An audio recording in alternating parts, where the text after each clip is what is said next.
Saya sapa dulu ya. Shalom. Semangat. 1,5 jam kita menyembah. Saya semua kuat di sini ya. Masih kuat, jangan lapar ya. Jangan kelaparan ya. Kita semangat, kita makan firman ya. Hari ini. Sebenarnya saya rindu tanya jawab loh, sharing. Itu kerinduan saya hari ini. Kenapa? Karena saya sebenarnya rindu bahas ini dalam banget. Ini perumpamaan soal penabur. Perumpamaan soal penabur. Sama-sama kita lihat. Coba saudara lihat. Di Markus 4 ayatnya ke-13. Markus 4 ayatnya ke-13. Ini kata kunci. Markus 4 ayat 13. Lalu ia berkata kepada mereka, Simak ya. Simak perkataan ini. Terus. tidakkah kamu mengerti perumpamaan ini?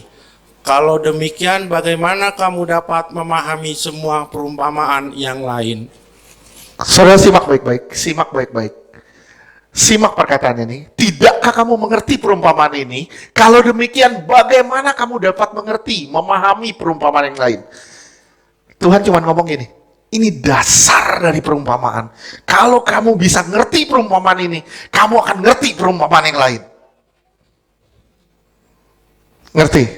Ini dasar dari perumpamaan, dari perumpamaan yang Tuhan akan buka. Ini dasarnya. Kalau kamu nggak ngerti, kamu nggak akan ngerti yang lain. Ya, makanya saya bilang, banyak hal yang bisa dikupas di sini. Saya nggak akan ulang dulu yang kemarin kita udah bahas. Luar biasa ya, benih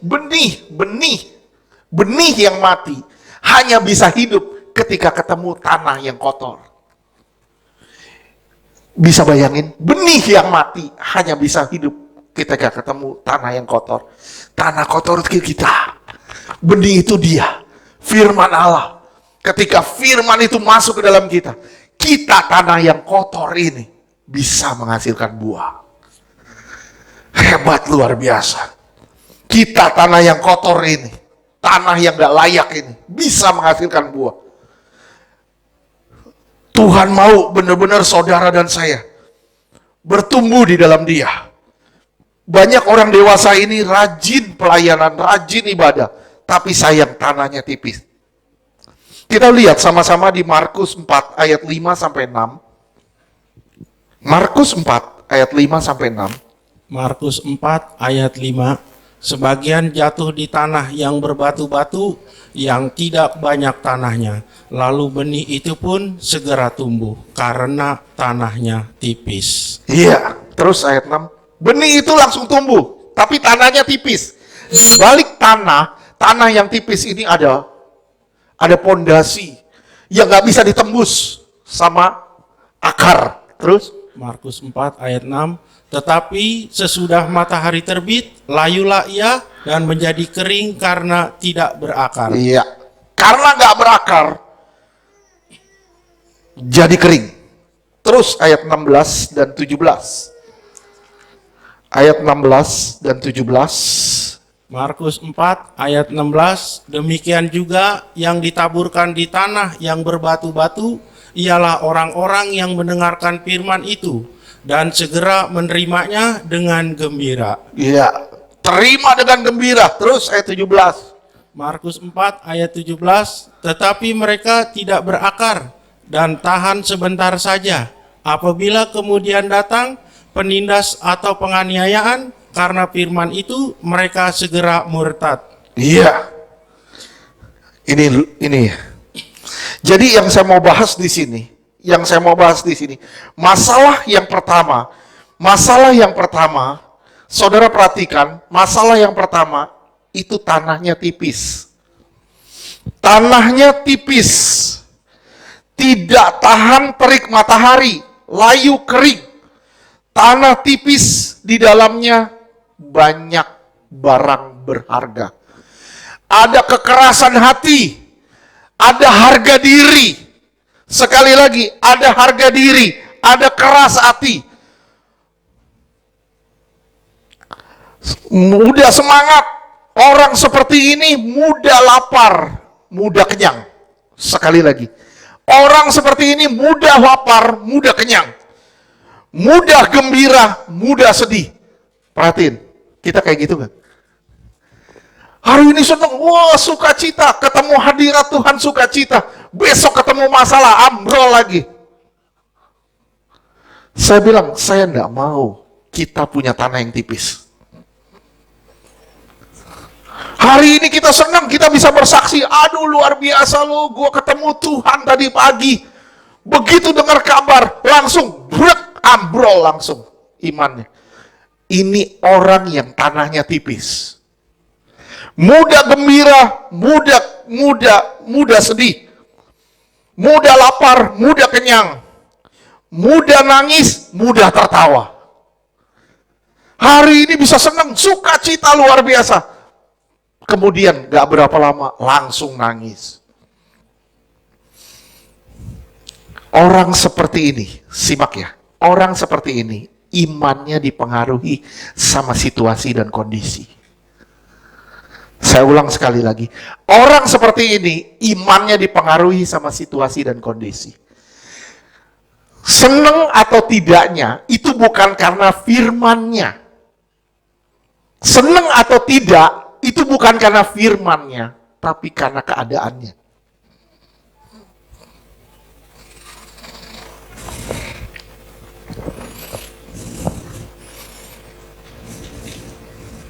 Kalau keadaannya baik, wah dia sukacita luar biasa. Tapi ketika keadaannya tidak baik, semuanya tidak lancar, berubah semuanya. Semua yang dia bilang baik, tiba-tiba berubah. Pohon bertumbuh karena akar masuk ke dalam tanah. Pohon harus mendapat suplai air. Jadi pohon itu tembus terus sampai dia dapat air, dapat mata air. Akarnya harus tembus terus sampai dapat mata air. Kalau akarnya nggak bisa tembus, ada tanahnya tipis, ada batu yang besar di sini, nggak bakal bisa tembus, dia nggak bakal bisa dapat sarana air.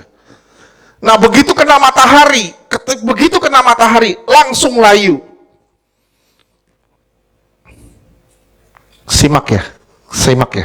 Simak baik-baik.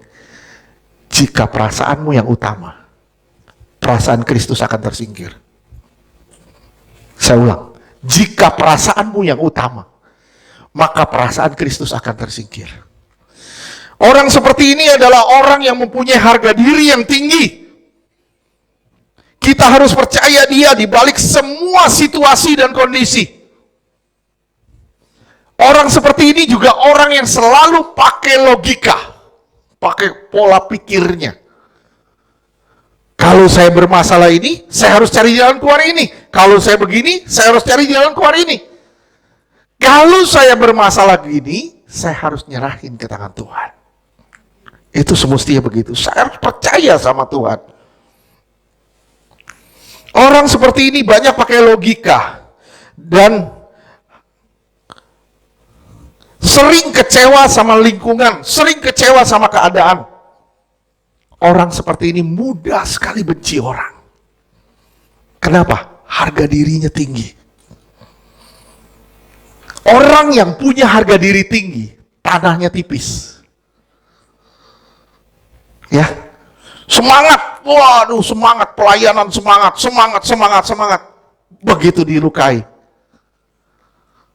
semangatnya hilang langsung. Begitu kena harga dirinya, waduh, roboh semuanya.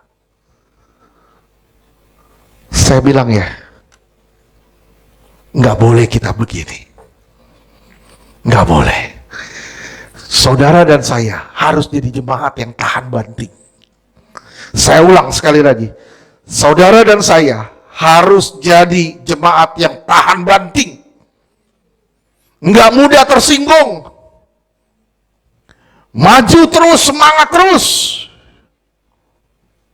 Jangan sampai pas ada ujian tidak tahan. Pas ada terang firman menerangi saudara, tersinggung, mudah semangat, mudah mundur teratur. Mudah semangat, waduh semangat, dengar firman semangat, mudah juga mundur teratur. Mudah semangat, mudah kabur. Orang seperti ini membuktikan tanahnya tipis. Dia nggak bisa berakar. Kenapa? Selama harga dirimu nggak dihantam. Selama harga dirimu nggak dihantam. Saya ulang sekali lagi. Selama harga dirimu nggak dihantam, engkau tidak pernah teruji. Apakah tanahmu tipis ataukah tanahmu bagus? Kadangkala kita dibawa pada satu situasi.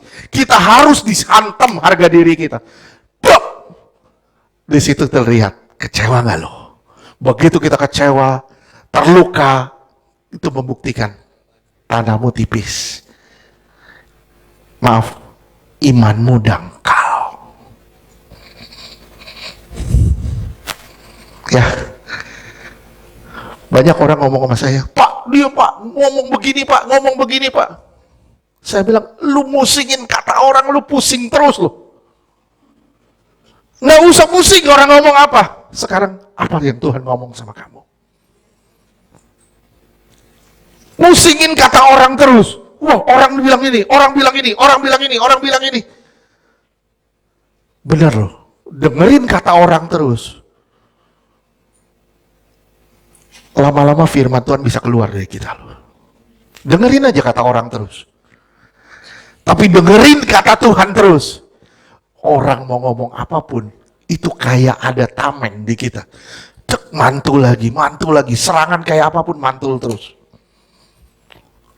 Ya, makanya kita harus punya hati yang tahan banting. Amin. Ini membuktikan saudara jemaat yang kuat, jemaat yang sehat. Amin. Jangan cuma denger ya, jangan cuma amin di sini ya. Hayo kita jadi jemaat yang benar-benar kuat. Saya nggak bilang, hayo kita saling sakiti. Nggak. Hayo kita saling mengampuni, saling mengasihi. Masalah yang pertama, tanahnya tipis. Masalah yang kedua, tidak berakar. Tidak berakar. Akar itu tidak terlihat. Siapa yang bisa lihat akar pohon? Kita nggak bisa lihat akar pohon. Akar itu di dalam, nggak bisa terlihat. Ini artinya apa? Kehidupan yang tersembunyi. Tidak ada akarnya. Di luar rohani, tapi tidak bisa tidak terlihat yang di dalamnya. Di luar boleh terlihat begitu rohani. Wah, di luar, waduh Pak, dia rajin memberi, dia rajin berdoa, doanya bagus banget, kata-katanya teratur. Di luar rohani, di dalamnya roh jahat.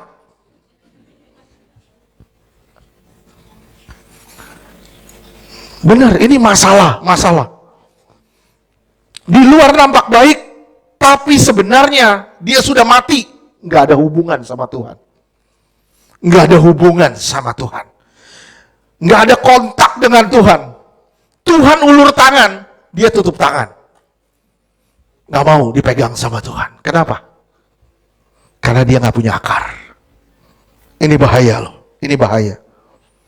Pintar ngomong, pintar khotbah, tapi kelakuan tersembunyinya minus, nol besar. Saya bilang ya, lu mau nginjilin kemana-mana, lu mau ngomong kemana-mana, jago ngomong, berapa banyak orang ditobatin, silakan. Tapi kehidupan yang tersembunyi itu tidak bisa dibohongin. Kehidupan yang tersembunyi, yang di balik kamar itu tidak bisa dibohongi. Bersentuhan gak engkau dengan Tuhan? Kalau engkau bersentuhan dengan Tuhan, sekali lagi kalau engkau bersentuhan dengan Tuhan, itu akan keluar dari tingkah lakumu sehari-hari. Orang yang tertib, orang yang benar. Gak bisa dibohongin. Begitu banyak orang gampang ngelecehin orang. Gampang sekali. Gampang. Bohongin orang tuh gampang. Ya, ada orang yang kalau di gereja, nunduk ya, misi.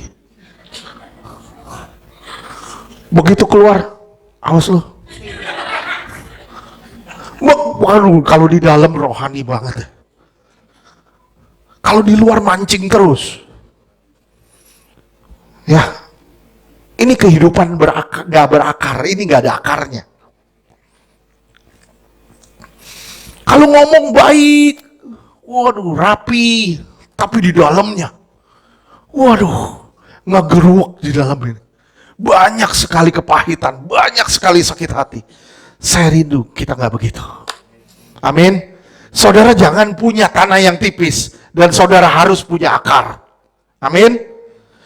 Orang seperti ini melakukan kewajiban agama, tapi hatinya sebenarnya jauh dari Tuhan. Yesaya 29 ayat ke-13.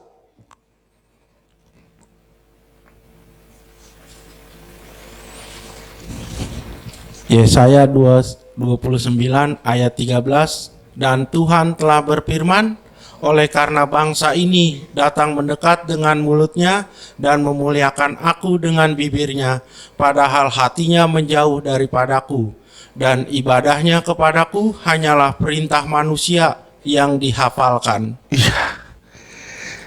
Tadi pagi tahu nggak Tuhan ngomong apa ke saya? Saya hampir bikin quote seperti itu, teman. Saya pikir udah deh besok aja. Tapi saya udah ngomong di sini sekarang ya. Tuhan ngomong gini ya. Tuhan ngomong gini. Orang yang tidak rindu sama hal-hal yang rohani, itu juga gak pernah rindu sama surga. Kalau saudara gak pernah rindu sama hal-hal yang rohani, pengen deket Tuhan, gak mau datang, gak mau, sampai gak mau absen untuk ibadah, gak mau absen untuk dengar firman. Kita rindu.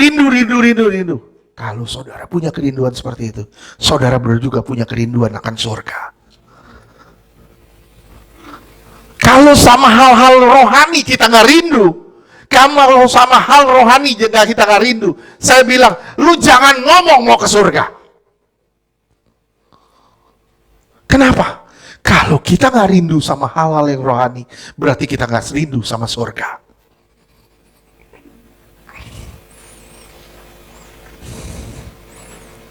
Akar tidak terlihat. Saya ulang, akar tidak terlihat. Jangan pamer karunia, jangan pamer kerohanian, tapi pamerin gaya hidup yang berkenan di hadapan Tuhan. Jangan pamer karunia, jangan pamer kerohanian kita, tapi pamerin gaya hidup yang berkenan di hadapan Tuhan. Jangan jadi batu sandungan bagi sesama.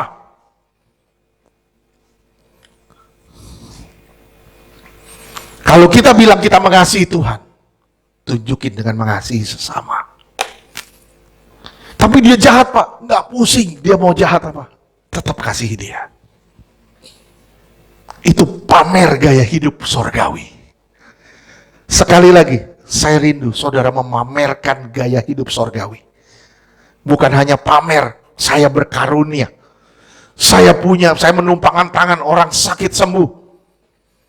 Orang buta berjalan, orang lumpuh melihat. Ya itu mah sama aja.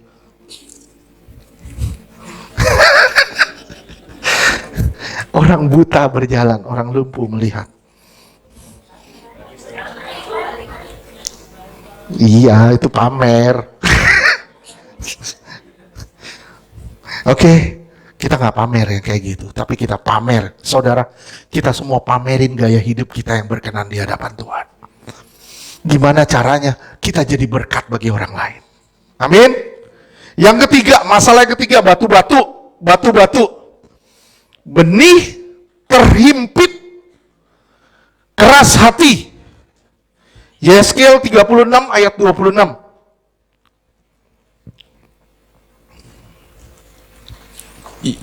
Ini Yeskel 36 ayat 26.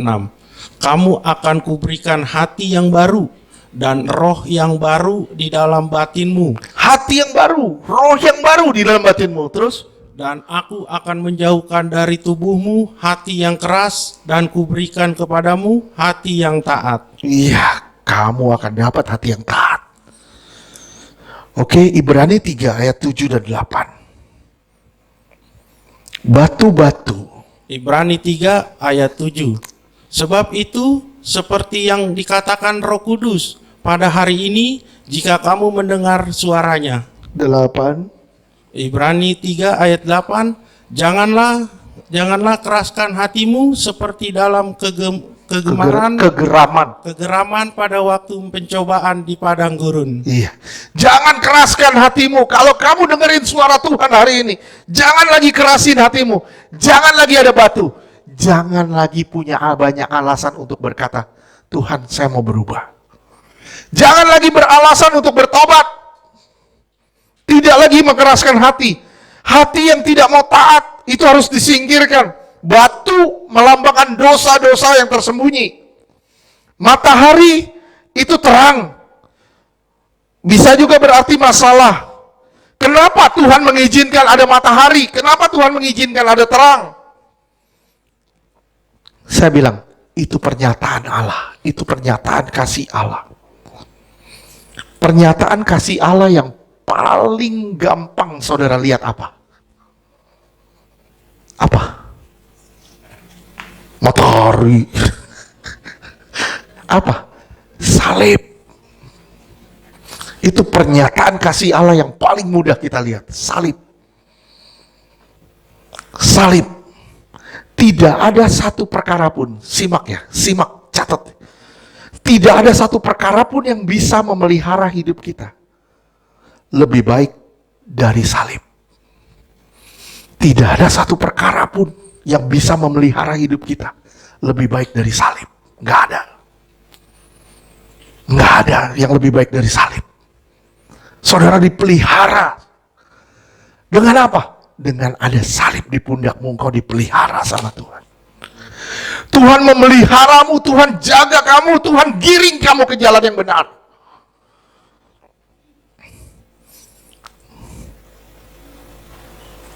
Dengar firman, semangat.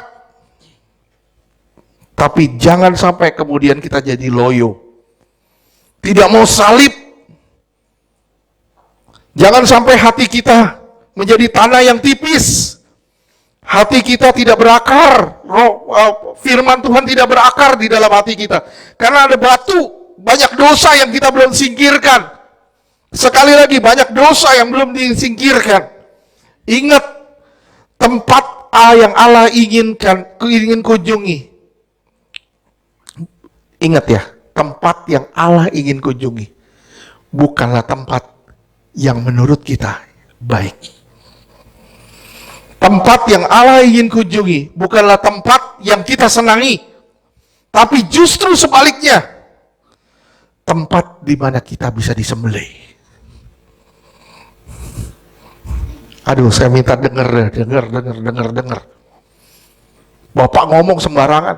Saya bilang, saya nggak ngomong sembarangan. Ini yang Tuhan kasih. Tuhan nggak bilang, yuk nak, jalan-jalan yuk ke mall kita belanja. Enggak. Tuhan bilang, yuk nak, jalan kemana? Ke atas mezbah. Kamu disembelih di sana. Nggak enak. Nggak enak loh. Simak, sekali lagi saya ulang. Tempat yang Allah ingin kita kunjungi bukanlah tempat di mana kita senangi, tapi justru sebaliknya. Tempat di mana kita harus disembelih. Enak gak dengar ya? Banyak orang Kristen hari ini, simak ya, banyak orang Kristen hari ini sesungguhnya sedang berselisih dengan Allah. Berselisih dengan Allah. Gimana caranya saya berselisih dengan Allah? Kecewa pada keadaan, kecewa pada sesama. Kalau engkau kecewa pada keadaanmu, engkau sedang berselisih dengan Allah. Sadar, kalau engkau berselisih dengan sesama, engkau juga berselisih dengan Allah. Sadar. Dengan kata lain, Kekayaan, kelayuan hayat kita bergantung dari bagaimana kita bereskan perselisihan kita dengan Allah. Saudara bisa bereskan perselisihanmu dengan Allah dengan cara mengasihi sesama, mengasihi Allah. Engkau akan baru bisa bertumbuh. Kalau engkau simpan perselisihan itu di hatimu, simpan perselisihan itu di hatimu, saya yakin orang ini nggak bisa bertumbuh. Selama ada harga diri, orang ini nggak bisa bertumbuh. Ingat kan, Tuhan pernah ngomong waktu itu. Tuhan bilang gini, "Nak, banyak orang melayani aku, tapi mereka menyimpan berhala di dalam hati mereka." Saya bilang, "Apa Tuhan?" Tuhan bilang, "Harga diri."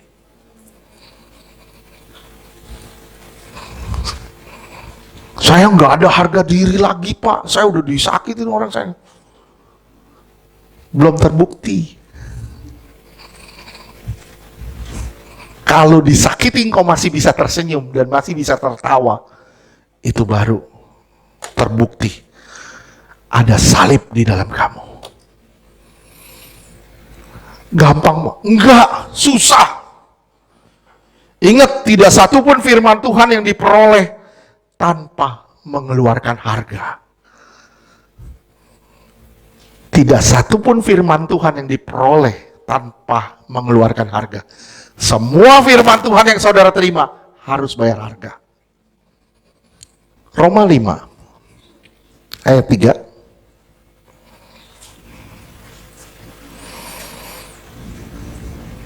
Roma 5 ayat 3, dan bukan hanya itu saja, kita malah bermegah juga dalam kesengsaraan kita.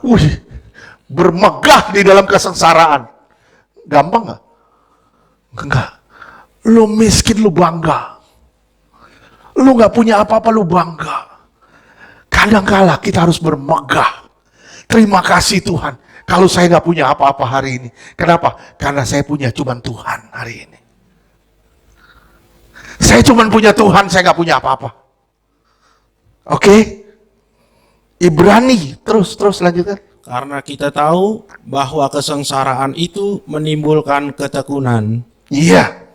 Sekali lagi saya ulang, tidak satupun firman Tuhan yang saudara peroleh tanpa harus keluarin harga. Semua harus bayar harga. Ibrani 5 ayat 8. Ibrani 5 ayat 8, dan sekalipun ia adalah anak, Ia tidak usah sebenarnya menderita. Terus, ia telah belajar menjadi taat tapi dia belajar menjadi taat. Saudara harus belajar menjadi taat. Terus, dari apa yang telah dideritanya. dari apa yang telah dideritanya. Kita semua harus belajar menjadi taat. Semua firman Tuhan yang kita terima harus bayar harga. Simak ya, Tuhan kadang ciptain situasi di mana kita harus ramah sama orang yang nyakitin kita. Tuhan bawa kita pada situasi itu. Aduh, dia orang ngeselin banget. Rasanya pengen gue pites. Bukan gue gak bisa, gue bisa. Tuhan bawa kita situasi itu. Kita harus baik sama dia. Tuhan bilang, iya dong, iman harus dibuktiin dong. Tuhan cuma ngomong, iman harus dibuktiin. Lu bilang mengasihi gue, ayo kasih dia juga. Kenapa? Karena aku ada di dalam dia. Gampang? Tidak. Saya cuma bilang, tepuk jidat kita. 2 Timotius 2 ayat 24.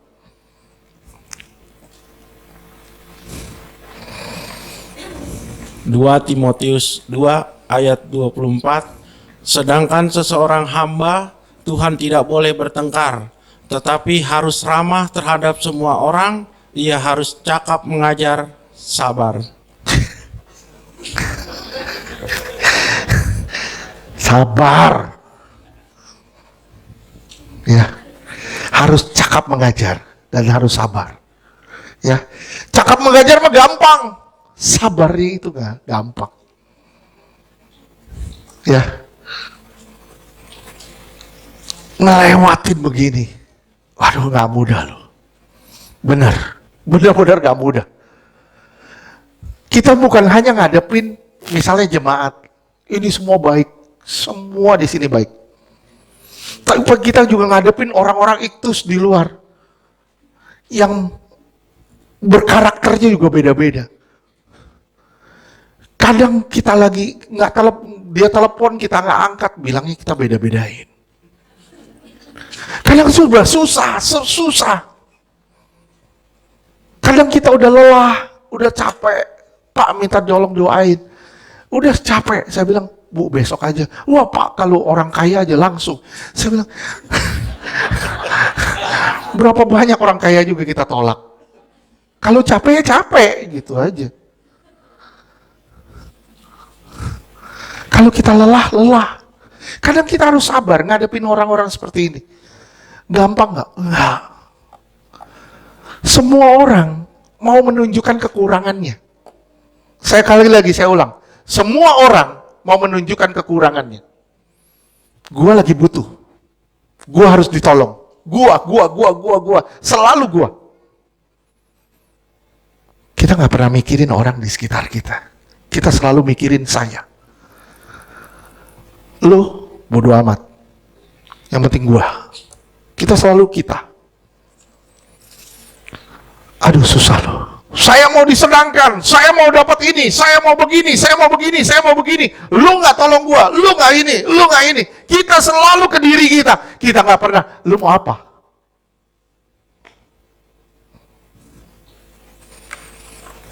Sekali lagi saya bilang, Tuhan kadang menciptakan situasi di mana kita harus ramah kepada semua orang, termasuk yang melukai kita. Kita harus bersyukur juga di tengah persoalan-persoalan kita. Ini nggak gampang. Harus bilang terima kasih Tuhan di tengah persoalan kita. Gampang nggak? Nggak. Saya boleh bilang, waduh Pak, kita bersyukur walaupun kita bermasalah. Coba hadepin. Ngomong gampang, coba lagi ngadepin. Coba ada debt collector depan kita. Coba. Terus bilang, oh terima kasih Tuhan, saya doain kamu ya.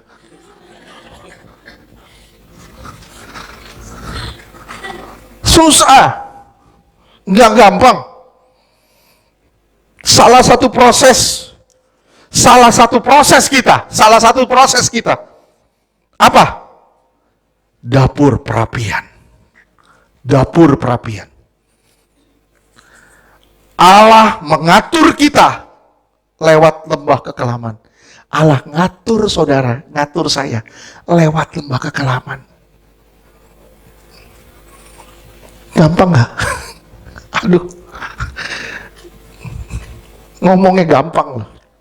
Saudara tukang periuk, saudara bikin periuk, bikin nih. Wah, kita udah tanah liat nih, dibentuk nih, lagi dibentuk gini, dibentuk, dibuang, blek, hancur, dikumak-kumak lagi, dibentuk lagi, nggak jadi lagi, dihancurin lagi, blek, dibuat lagi, udah dibuat gini, udah jadi bentuknya. Kita ditaruh di dapur api, dipanasin. Begitu dipanasin, Tuhan tinggalin kita nggak? Enggak. Tuhan bilang, Tuhan ada lubang di situ. Di setiap dapur perapian itu ada lubang. Seorang tukang periuk pasti ngelihat ke dalam. Jangan sampai terlalu panas. Dia nggak kuat. Periuknya dilihatin. Waduh, udah jadi ini, udah matang, dikeluarin. Kalau terlalu panas, hancur lagi, nggak bisa. Tuhan kayak gitu bentuk kita. Dia bawa kita kadang-kadang lewatin dapur perapian. Kita dihancurin sebegian rupa. Dihancurin. Kita dibawa ke dapur perapian. Begitu masuk dapur perapian, Tuhan liatin kita terus. Lihat terus. Tuhan ninggalin saya. Tuhan gak pernah ninggalin kita. Tuhan liatin kita. Dan Tuhan bilang, aku tidak pernah mengizinkan sesuatu melebihi kekuatanmu. Tapi Pak, saya masih ngadepin ini. Lu masih kuat. Tapi Pak, ini saya udah gak kuat. Enggak, kamu masih kuat. Kenapa? Tuhan adil kok. Kalau Tuhan lihat, dia udah gak kuat. Tuhan bilang, oke, sekarang waktunya aku bertindak. Amin. Supaya saudara dan saya menjadi tekun dan tahan uji. Supaya saudara belajar juga menjadi taat. Ibrani 5 ayat 8. Supaya kita belajar menjadi taat. Ibrani 5 Sekali lagi diulang ya. Ibrani 5 ayat 8, dan sekalipun ia adalah anak, ia telah belajar menjadi taat dari apa yang telah dideritanya. Ya. Dia sudah menjadi taat dari apa yang dideritanya. Lewat penderitaan, sekali lagi lewat penderitaan, saudara diajar untuk menjadi taat. Saudara mau taat gak? Mau jadi taat gak? Kok gak ada yang bawa ngomong sih? Mau taat gak? Harus menderita. Gak ada cara lain. Harus masuk dapur perapian. Harus lewatin lembah kelam. Waduh Pak, gak enak banget dengar firman hari ini. Gak apa-apa, yang penting saudara berubah. Ya, istilahnya gini, kalau saudara mau jadi istrinya Sardi misalnya, ya sudahlah, nggak usah diajar tata krama atau apa, nggak usah. Tapi kalau saudara mau jadi istrinya Pangeran William, engkau harus diajar cara turun mobilmu berbeda. Nggak bisa kayak kita ngengkang aja jebret turun, nggak bisa. Turun mobil aja diatur. Mau makan, wah ngambil, langsung makan, nggak bisa. Ngambil pelan-pelan, teratur. Kita semua diajar. Kenapa? Karena kita akan mewarisi kerajaan yang tidak tergoyahkan. Belajar. Aduh, saya simak baik-baik ya. Simak ya baik-baik ya. Saya minta ini, perkataan ini disimak baik-baik. Semua roti yang diserahkan ke tangan Tuhan harus bisa dipecahkan. Harus dipecahkan. Baru bisa dibagikan ke orang lain. Roti yang tidak dipecahkan tidak bisa mengubah dan memelihara kehidupan orang lain. Ada yang punya roti di sini? Kue. Ada kue? Ya udah nggak apa-apa. Nih ya. Pertama Karen harus serahin dulu ke saya. Saudara serahin diri dulu ke Tuhan. Ya, saya gambarin perumpamaan ini. Nih, dia serahin ke saya. Saudara serahin diri ke Tuhan. Begitu diserahin, baru bisa dipecahin. Di tangan Tuhan, roti ini harus pecah. Sekali lagi, di tangan Tuhan, engkau harus dipecahin. Baru bisa dibagi ke orang lain. Ya kan? Bisa paham gak sih sekarang? Dimakan dong, udah dekat.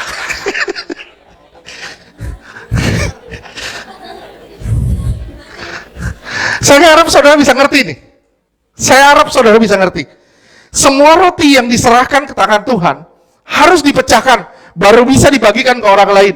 Roti yang tidak dipecahkan tidak bisa mengubah dan memelihara kehidupan orang lain. Pak Yogo lagi lapar. Saya harus pecahin dulu rotinya. Pak Yedi lagi lapar. Saya harus pecahin dulu rotinya, baru bisa memelihara kehidupan mereka. Saudara mau jadi berkat buat orang lain? Mau jadi berkat gak buat orang lain? Gimana mau jadi berkat kalau lu gak dipecahin? Kita harus dipecahin dulu, baru bisa jadi berkat. Kalau gak dipecahin, gak bisa jadi berkat. Kita tuh gak bisa bilang, Tuhan, jangan pecahin aku Tuhan, sakit Tuhan. Gak bisa. Saudara gak bisa jadi berkat buat orang. Jika Anda tidak mau dipecahkan, simak ya. Jika Anda tidak mau dipecahkan, jangan serahin diri ke Tuhan. Gak enak kan dengarnya? Enak gak dengarnya? Kalau engkau gak mau dipecahin, Jangan serahin diri ke Tuhan. Kalau kamu serahin diri ke Tuhan, harus dipecahin. Sakit, Pak. Emang sakit. Nggak gampang.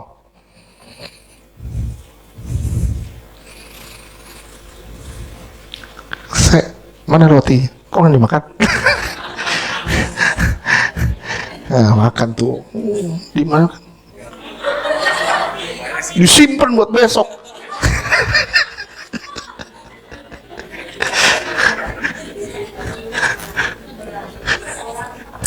Kurang ya? Biasa makan pakai nasi. Saya harap saudara paham nih apa yang dijelasin. Paham nggak? Paham ya? Kita pakai perumpamaan sedikit, pakai contoh-contoh yang simple. Jika Anda tidak mau serahin, dipecah-pecahin. Jika Anda tidak mau dipecahin, jangan pernah serahin diri ke Tuhan.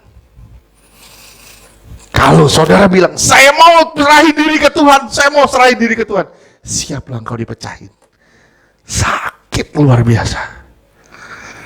Tapi engkau udah beri pilihan sama Tuhan. Tapi Tuhan ngelihat terus ke dapur perapian.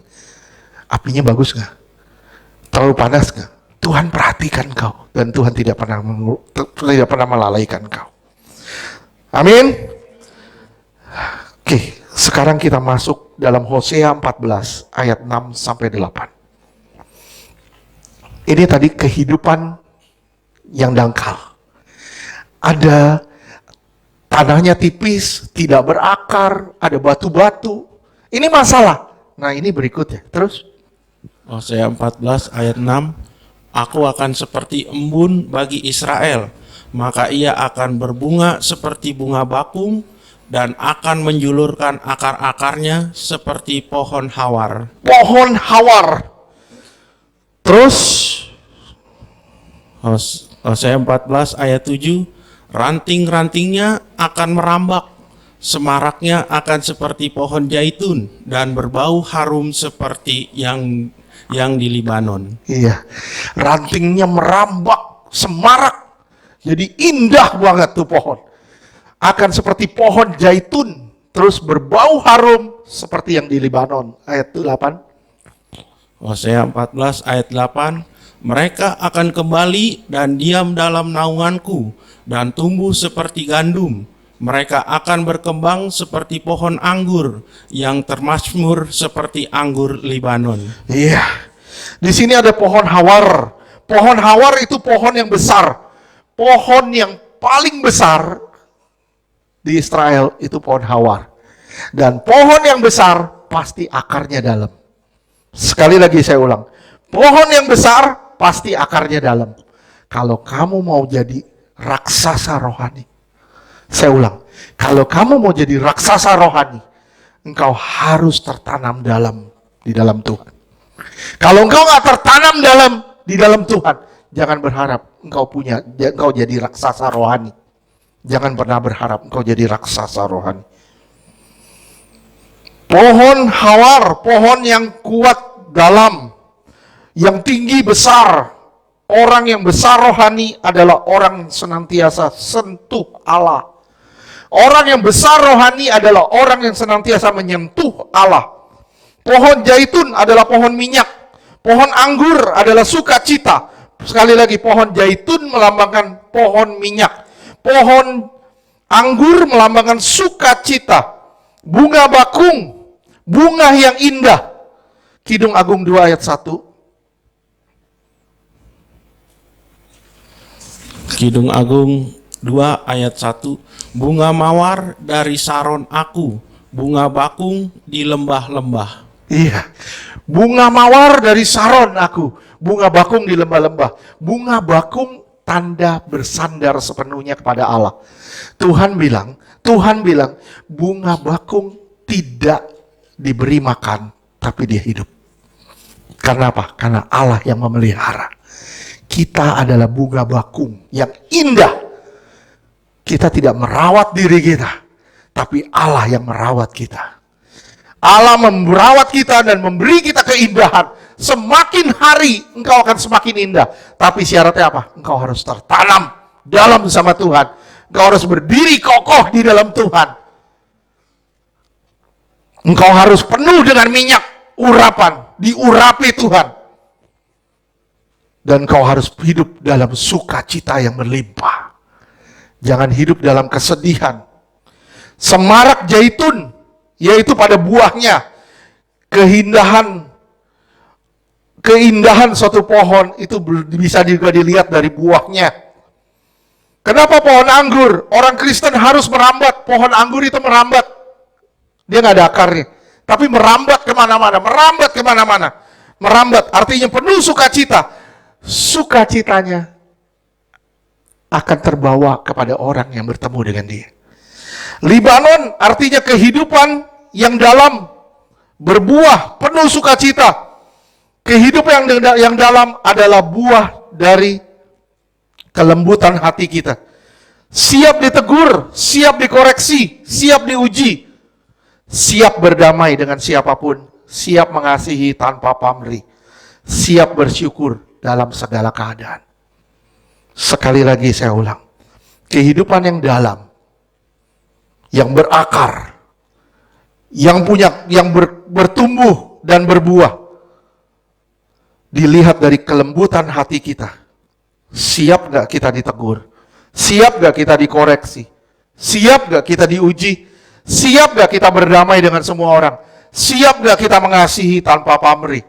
Siap gak kita bersyukur dalam segala keadaan? Siap gak kita seperti itu? Kalau saudara bilang, ya Tuhan, saya siap. Saudara baru bisa bertumbuh. Baru saudara indah di pandangan Tuhan. Memberi sukacita kepada banyak orang. Itu jauh lebih indah daripada mendapatkan sukacita untuk diri kita sendiri. Sekali lagi saya ulang, memberi sukacita kepada banyak orang lebih indah daripada mendapatkan sukacita bagi diri sendiri. Ya, siaplah untuk menjadi roti yang terpecah. Kalau ntar saudara ngangkat roti, saudara pecahin, saudara ingat, itu diriku diremukkan sama Tuhan. Untuk apa? Untuk menjadi berkat bagi orang lain. Sekarang kita lihat Markus 4 ayat 17. Markus 4 ayat 17, tetapi mereka tidak berakar dan tahan sebentar saja. Apabila kemudian datang penindasan atau penganiayaan karena firman itu, mereka segera murtad. Iya, lihat ada kata murtad di sini. Ada kata murtad. Murtad di sini sama dengan Ibrani 3 ayatnya ke-12. Ibrani 3 ayat 12. Waspadalah, hai saudara-saudara, supaya di antara kamu jangan terdapat seseorang yang hatinya jahat. Hatinya jahat, terus? Dan yang tidak percaya oleh karena ia murtad dari Allah yang hidup. Murtad apa? Hatinya jahat dan tidak percaya. Ya, simak ya. Kalau ada seseorang di sini yang membenci sesamanya, dia orang yang murtad. Simak ya, kalau ada di antara kita yang membenci sesamanya, kita adalah orang yang murtad. Betul gak? Kenapa? Karena hati kita jahat. Jika kita ingin kecelakaan orang lain, hati kita jahat. Jika kita ingin orang lain kena hukuman karena dia jahat sama kita, hati kita jahat. Saya pernah ngomong sama saudara, saya pernah ngomong gini sama saudara, kita menjadikan Tuhan seperti kita. Bukan kita seperti Tuhan, tapi Tuhan seperti kita. Kalau ada orang jahat sama kita, lu layak dihukum. Lu akan terima hukuman karena lu jahat sama gua. Bisa ngerti gak? Lu akan terima hukuman karena lu jahat sama gua. Kita menjadikan Tuhan seperti kita. Seperti apa? Kita yang hatinya jahat. Tugas kita gimana? Orang jahat sama kita, yuk kita lipat tangan, kita doain dia. Yuk kita lipat tangan, kita doain dia. Tuhan, saya mengampuni dia. Saya mengasihi dia. Walaupun saya tahu dia menyakiti saya, tapi saya mengasihi dia, Tuhan. Kenapa? Karena dia adalah bagian dari Tuhan. Mulailah berdamai. Mulailah berdamai. Bangun hubungan, buka WA. Nggak dibalas, ya sudah. Berarti dia masih sakit hati, gitu aja. Ya, nggak dibalas, biarin. Nggak apa-apa. Yang penting dari kita, jangan punya gap sama dia. Kita berusaha berdamai. Tapi kalau dia tidak mau berdamai, itu urusan dia sama Tuhan, bukan dengan kita. Amin? Sampai sini paham? Paham? Jadi murtad di sini hatinya jahat dan tidak percaya. Jahat atau tidak percaya, artinya hidup sesuka hati, tidak mengizinkan Tuhan memerintah. Hidup sesuka hati dan tidak mengizinkan Tuhan memerintah. Lukas 13 ayat 27. Lukas 13 ayat 27, tetapi ia akan berkata kepadamu, aku tidak tahu dari mana kamu datang. Aku nggak tahu dari mana kamu datang. Tahu-tahu kamu udah ada di sini. Aku nggak tahu dari mana kamu datang. Tahu-tahu kamu ada di sini. Terus, Nyahlah dari hadapanku, hai kamu sekalian yang melakukan kejahatan. pergi dari aku. Kamu yang melakukan semua kejahatan. Kamu nggak tahu. Aku nggak tahu kamu datang dari mana. Saya bilang, kalau saudara siap ditegur, kalau saudara siap ditegur, dengar firman, tegur, jangan kerasin hatimu. Mulai hari ini bertobat, berubah. Tuhan, saya mau berubah, Tuhan. Tuhan, saya mau berubah, Tuhan. Saya mau tinggalin semua kejahatan saya. Saya mau tinggalin semua kejahatan saya. So, tanpa saudara sadar, hati saudara yang keras, Tuhan ubah menjadi hati daging lagi. Saudara mulai bertumbuh di dalam kebenaran. Tanpa saudara sadar, begitu saudara melakukan itu, saudara menyerahkan diri sama Tuhan dan Tuhan bilang, aku pecahin dia. Supaya apa? Supaya kamu jadi berkat bagi orang. Dipecah-pecahin loh, dipecah-pecahin. Kadang nggak dipecahin 1, 2, 3, 4, tapi bisa jadi 8. Sakit luar biasa. Tuhan, baru ini sakitin saya, beri datang lagi ini, baru ini, datang lagi ini, datang lagi ini, datang lagi ini. Kok bertubi-tubi Tuhan? Kenapa? Karena kamu serahin diri sama Tuhan. Tuhan kok begini? Tuhan bilang, aku ngajar kamu menjadi seperti aku. Ketika disakiti, tidak membalas. Ketika dilukai, terus membuka tangan. Aku ngajar kamu menjadi seperti aku. Gampang gak? Susah banget. Mau belajar gak? Makanya Tuhan bilang, kalau kamu gak ngerti perumpamaan ini, kamu gak akan ngerti perumpamaan yang lain. Ini rahasia dari semua perumpamaan yang ada. Sekali lagi saya ulang, ini rahasia dari semua perumpamaan-perumpamaan Yesus. Kalau saudara bisa ngerti ini, saudara harus berubah. Jangan lagi punya hati batu. Jangan lagi keras hati. Jangan lagi tanahnya tipis. Tapi biarlah dia bertumbuh di dalam kita. Biar kita terus punya sukacita. Terus punya damai sejahtera. Terus berdamai dengan semua orang. Gimana pun caranya. Kasihi mereka yang menyakitimu. Karena mereka tidak tahu apa yang mereka perbuat. Amin.